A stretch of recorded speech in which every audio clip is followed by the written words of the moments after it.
ปะทังสมาธิยามิอิมานิปัญจสิกขา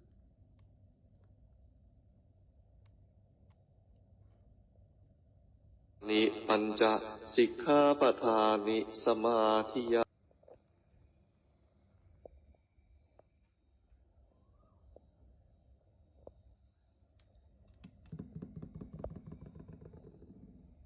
ผู้เคารพในพระรัตนตรัยก็มั่นใจอยู่ในธรรมปฏิบัติตามพระพุทธศาสนโอวาทเมื่อสามารถคุมใจให้ดิ่งลงในทางเดียวไม่เกี่ยวกับความฟุ้งซ่านการงานก็ลุล่วงสมหวังอะระหะโตสัมมาสัมพุทธัสสะพุทธังสรณังคัจฉามิธัมมังสรณังคัจฉามิสังฆังสรณังคัจฉามิ